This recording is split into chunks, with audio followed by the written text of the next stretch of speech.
Good afternoon, everyone, and welcome to RMU Live. It is Thursday, March 28th. I'm Hannah Shiflett.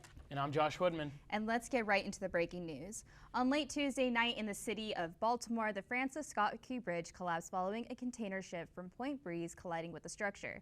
Officials announced that 6 individuals are presumed dead and 2 people were rescued from the water. One of the victims was in good condition and did not need treatment, while the other victim was seriously injured and is being treated in a trauma center. Synergy Group, which operates and manages a container ship named Dolly, released a statement that every crew member on board has been accounted for. What caused the bridge to collapse was the cargo ship losing power and issuing a mayday call moments before the vessel collided into one of the bridge support beams. The cargo ship was the speed of 8 knots, or about 9 miles per hour, when the power went out. Moments after the bridge collapsed, Maryland Governor Wes Moore declared a state of emergency. Governor Moore also stated that the tragedy was an accident and not an act of terrorism. Rescue crews have halted their search for the missing due to dangerous conditions, and authorities are now focusing on a salvage operation to remove the wreckage from the Patapsco River. The Coast Guard Rear Admiral Shannon Gilreath stated that reopening the waterway into Baltimore's port is the #1 priority. Florida Governor and former presidential candidate Ron DeSantis signed a new bill on Monday banning social media accounts from children. The bill says that children under the age of 14 will be unable to own or access social media accounts. Children who are 14 and 15 will not be allowed either unless they have parental consent. The bill has also put restrictions on pornographic websites, now adding age verification if you want to access the sites. The bill will go into effect January 1st, 2025. On Tuesday, the Supreme Court has made a rejection to the challenge of abortion pill mifepristone. They have cited that the 7 named doctors and associated anti-abortion groups do not have legal standing to bring the lawsuit to the court based on conscious objections, which were described as lacking. However, the courts have highlighted that under federal law, doctors can raise a conscious objection in which the patient being treated is abortion-related. As per the objection in place, mifepristone will remain available. The lead-up to former President Donald Trump's civil trial continued this week. Yesterday, Judge Juan Merchan issued a gag order on the former president, preventing him from making statements about potential witnesses or anyone else involved in the case. This comes after Judge Merchan cited Trump's long history of, quote, threatening and defamatory, end quote, statements to all levels of the government. The former president does have some good news, though, as the New York Appeals Court lowered Trump and his associates' bond by nearly $229 million, originally set at $464 million. New York has Trump's bond now set at $175 million, a steep drop-off that'll help the former president. Trump had previously referenced mortgaging or selling properties and other luxuries to pay off the bond, none of which had been accepted. Now Trump has 10 days to post his newer, less expensive bond. Independent presidential candidate Robert F. Kennedy Jr. has just announced who will be his vice president. 38-year-old tech lawyer Nicole Shannon has been named as RJK Jr., stated that he wanted to choose a young athlete from a diverse background. RFK Jr. also said, quote, I am confident that there's no American more qualified to play this role than Nicole Shannon, end quote. This comes at a distinct time in which Joe Biden has been largely criticized for his age. According to the U.S. Constitution, you must be 35 years old in order to be president. Currently, the youngest president ever was Theodore Roosevelt, who was only 42 years old upon the assassination of former President William McKinley. However, John F. Kennedy was the youngest elected president at just 43 years old. WikiLeaks founder Julian Assange's extradition has been delayed again so that he can continue his appeal. Assange has been in prison in the UK since 2019 after being arrested for failure to appear before the court, which led to an indictment from the US, accusing the WikiLeaks founder of conspiring and leaking hundreds of thousands of classified US documents. 2 years ago, Britain approved the extradition to the U.S. where he'd be tried. Many have come to the support of Assange, citing an unfair bias in trial that awaits him in America. There's no timetable on when Assange will be extradited. Now, when we come back here, we'll be breaking down some of the local news in our area, so stay tuned here on RMU Live. I don't remember how it started. Go to that. Our back and forth. It always came back. Dad! You probably don't remember what you told me. That was perfect. But I heard every word.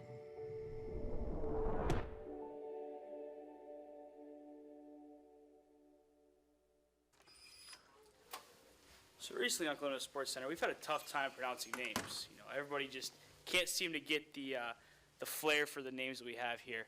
Supiani Mele. Great. Okay. Number 2. Neka Azibo. Number 3. Trinity Papamanjaris. Okay, everybody together now. Santeri Hartikainen. Okay, let's get the easy ones out of the way. Number 1. Rion Smythe. Okay, Ryan Smith, you're close, okay. Okay. Number 2. Luck Lynch. Yeah, not quite, a little closer. Bring it to me. Pete Matthews. Pete Matthews. But hey, you're right there. Keep practicing. You're right there. All right, everybody. Last one together. You ready? Coel Chasse. It's Cold Chase. I think we should just, we should probably just find some new people, these guys. Welcome back to RMU Live. In Pittsburgh's Charter City neighborhood, police are investigating the death of a 22-year-old man who was shot dead. Public safety official Cara Cruz stated that first responders were sent to 1400 Hollow Street at about 9:59 p.m. Monday night following reports of 3 shots being fired. Police discovered that a man with gunshot wounds was taken to the hospital by a family member where he was soon pronounced dead. Cruz has stated that there has been no other victims located in relation to the shooting. As of Tuesday morning, the Allegheny County Medical Examiner's Office has identified the victim as LaWayne Smith, and there are no known suspects at this time. A car crash Tuesday afternoon left 5 dead, including an infant child. Police and emergency crews were called to the scene in Fayette County at the intersection of National Pike 90. 3 vehicles were involved in the crash, including a large commercial vehicle. The names of the victims have not been released yet. On Tuesday, a bicyclist is in critical condition after they collisioned with a semi-truck in downtown Pittsburgh. The accident occurred on Liberty Avenue in Stanwyck Street just before 10:30 a.m. According to eyewitnesses in the preliminary investigation, it shows that the semi-truck and other vehicles were given a green light when the bicyclist attempted to cross the intersection in front of the vehicles. According to officers, the investigation is ongoing at this time. A 17-year-old is being charged with murder after a shooting earlier this month in McKees Rocks. On March 4th, 19-year-old Ronald Fuller was shot and killed on Bouquet Street. A dog was also killed in the incident, too. 17-year-old Tavarius Lee was taken into the Allegheny County Jail on Monday and has been charged with the crime. He faces charges of criminal homicide and aggravated animal cruelty. An employee at a Sunoco gas station is facing charges after a fight broke out inside the store. On Monday night, police were called to the scene to see broken and bruised bananas on the floor. According to police, the fight started when a man threw a banana at employees who then threw it back. Court documents stated that several bananas were thrown back and forth between the man and the employees of the Sunoco gas station. The man reportedly then punched one of the employees, to which another employee named Yabara Bathakori then allegedly chased the man into the parking lot, where he then hit him on the head repeatedly with a piece of PVC pipe. The man has been taken to the hospital for a potential brain bleed.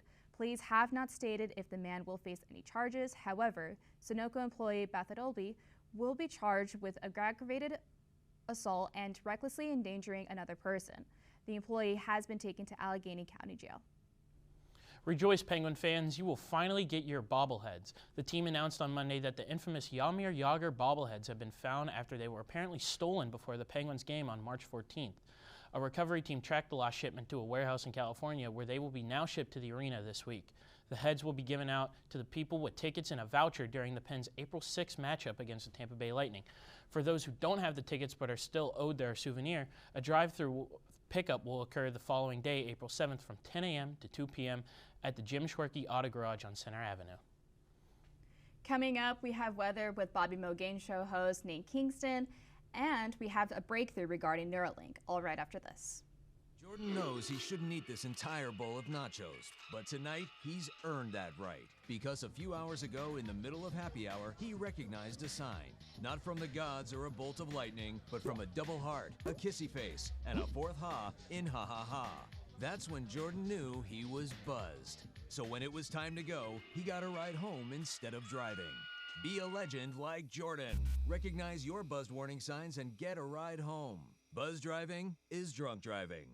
Freedom. It's at the core of who we are.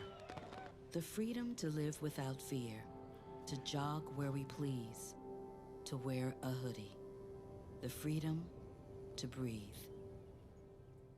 Before we celebrate the freedom most Americans have, we must fight for the freedom all Americans deserve. Because all lives can't matter until Black lives matter.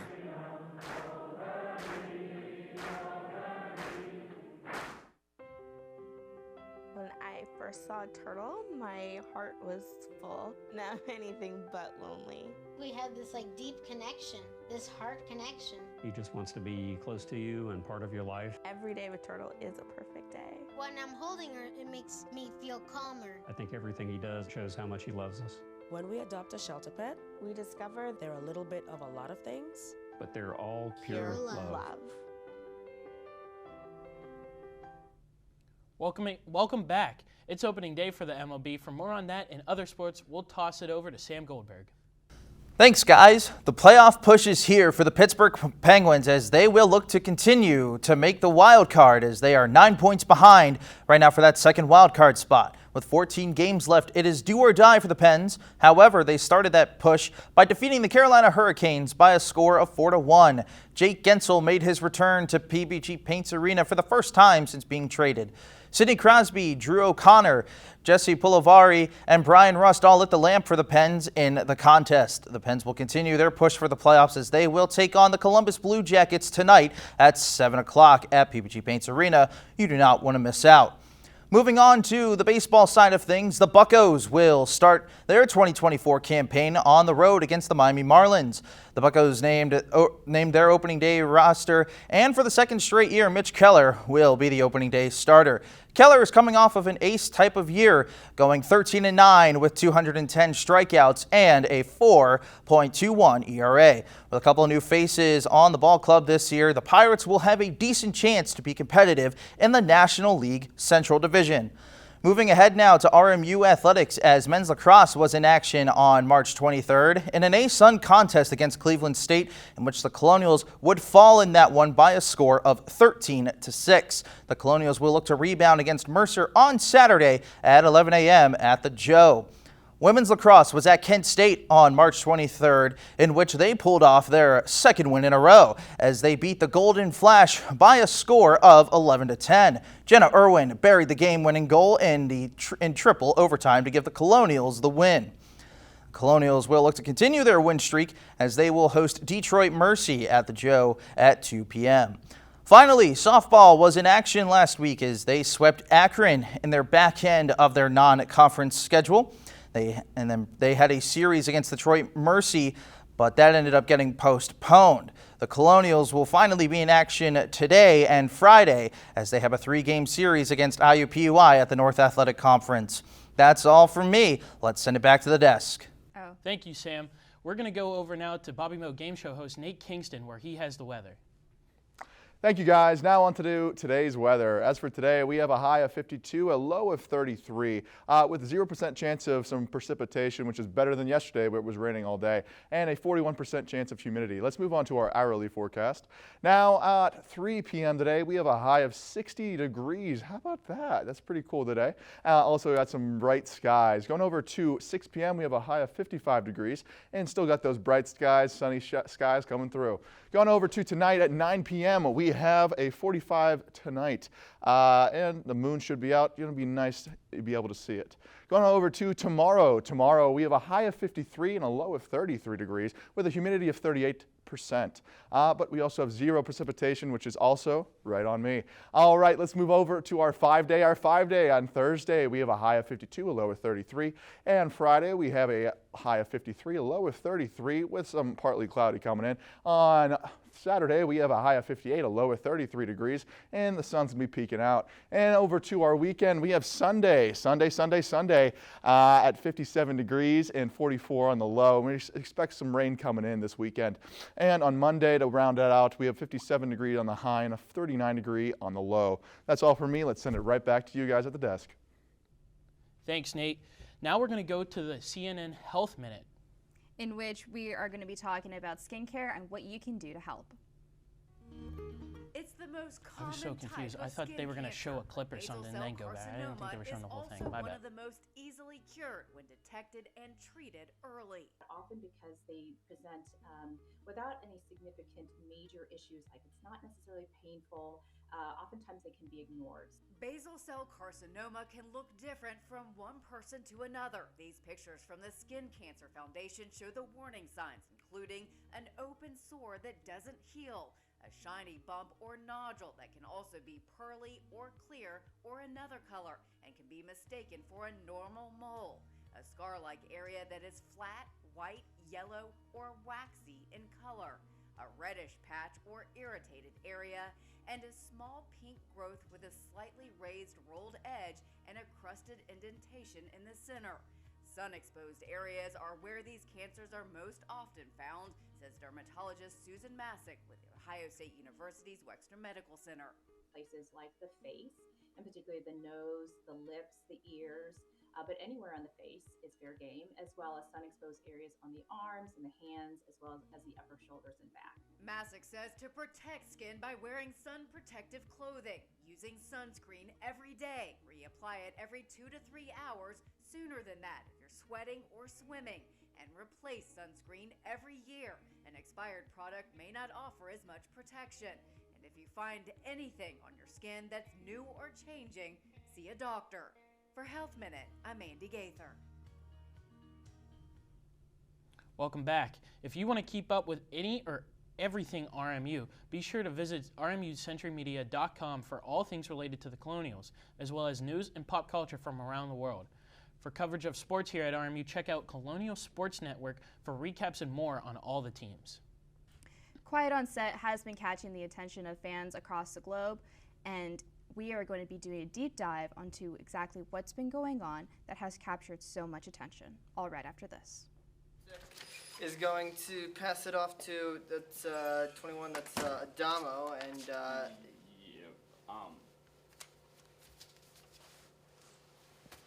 Hey, be good. Keep your head up. Let's get this. So take a look at this goal here. Nick Berkusik sneaks it over the shoulder of Logan Drackett to win it in overtime, and the Colonials snap the losing streak, and they'll head on to Holy Cross with a victory.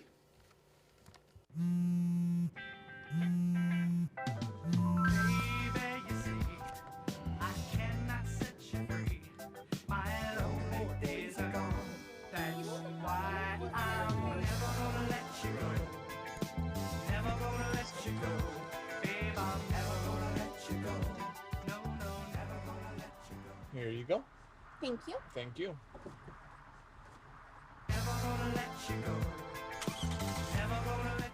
Today I'm going to talk to you about physics. Come on in, girls. Let's go. This is the first rocket to get humans to Mars. Really tall. I'm a rocket structural engineer, designing and building parts of the rocket. You are the generation that will be stepping foot on Mars. Do I have a group of astronauts on my hands? Yes. You can become a rocket scientist or whatever else you want to be. Welcome back to RMU Live. Sean Combs, also known as Diddy, is coming under investigation after Homeland Security investigation raided 2 of his homes in Los Angeles and Miami on March 25th.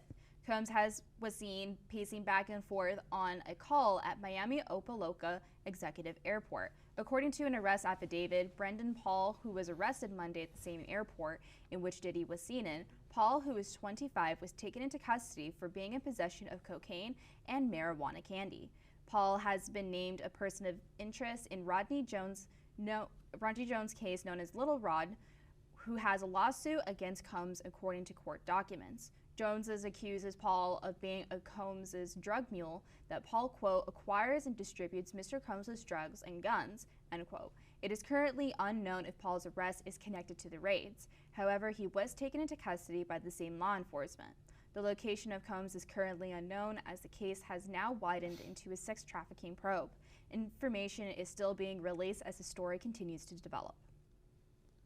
Quiet on Set is the latest docuseries covering the shocking and terrible events at Nickelodeon during the early 2000s, specifically looking at the toxic culture, manipulation, and harsh treatment of their child actors. Quiet on Set delivers a shocking and powerful backstory behind the camera of the shows we loved growing up. You can find the show on HBO Max and Investigation Discovery. In January, Elon Musk announced that Neuralink, in which he is a co-founder of, has successfully implanted its first brain-computer interface in the head of a human patient. As of March 28th, the patient was revealed to be Nolan Arbra, who talked about his recovery and experience since using Neuralink. According to Arbra, who is a quadriplegic who lost sensation of suffered paralysis below the shoulders after sustaining a spinal injury during a diving accident 8 years ago, touched on how much more freedom and autonomy he was given. As a result, Arbra decided to stay up all night to play Sid Meier's Civilization 6 after giving up playing the game altogether prior to his surgery. With Neuralink, he was able to control the cursor on a computer screen, pause music, and do things he hadn't been able to do before. This has been considered a massive success for Neuralink, who began the human trials in September of 2023, known as the Precise Robotically Implanted Brain-Computer Interface Study. Some sad news for superhero fans, as the sequel to Matt Reeves' The Batman has been delayed until 2026. The 2022 hit was supposed to be followed up in 2025, but due to the writing and acting strikes last year, filming was delayed heavily. Robert Pattinson will return as the Cape Crusader, along with Colin Farrell's Penguin and Zoe Kravitz's Catwoman. Jeffrey Wright, Andy Serkis, Paul Dano, and Barry Keoghan are all expected to reprise their roles. No additional casting information has been released yet, though, and neither has the plot of the highly anticipated film. For any Marvel or Spider-Man fan, there is some exciting news coming your way. Tom Holland's Spider-Man 4 has received a massive update as filming is set to begin September or October. Marvel is currently looking for a director and has been eyeing Justin Lin, who directed the Fast and Furious franchise. Zendaya is rumored to be returning as MJ for the film, although the story content has yet to be confirmed. Considering that Spider-Man No Way Home was the conclusion to Peter Parker's high school life, it is currently speculated that the fourth film will focus on Parker's transition into adulthood and crime fighting without the aid of Iron Man's technology. More details are expected to come out as fans raise theories on what will happen. This year's annual Cadbury Bunny will look a bit different. The company announced on Tuesday a 2-year-old raccoon from Florida will be the next signature bunny this Easter, winning the company's traditional competition. Louie the raccoon, a 2-year-old pet from Miami, Florida, was a stray that was saved by his owner Jamie back in 2021. Louie isn't the first non-bunny winner. He follows Crash the cat, Annie Rose the dog, and Betty the frog, as well as many more, to be the Cadbury Bunny winner. Police in England have apprehended a loose turkey on March 26. A pet turkey escaped from its home and was running down a road until local police were able to put the turkey in custody. The incident occurred in Long Sutton, England, and the feathered felon was reunited with their owners later that day. Now, Hannah, you seem to be very excited about that new Spider-Man movie. Are there any other movies you're looking forward to? Well, there are a couple. I'm very excited about the new Batman movie that's going to be coming out with Rob Pattinson. I'm more specifically excited for Barry Keoghan, who is a phenomenal Irish actor who I personally think should have won an Oscar for starring in Banshees of Inisherin, but that's just my opinion. And I think he's obviously going to be doing phenomenal considering what we saw in Saltburn as a Joker, so I'm excited to kind of see where he's going to be leading with that. I'm personally excited to see what they do with the Marvel franchise after the news about Jonathan Majors and the Kang story. I'm excited to see what happens with that. That's all we have here. That's all we have here for you guys today on RMU Live. I'm Josh Woodman. I'm Hannah Shiflett. And we'll see you next time.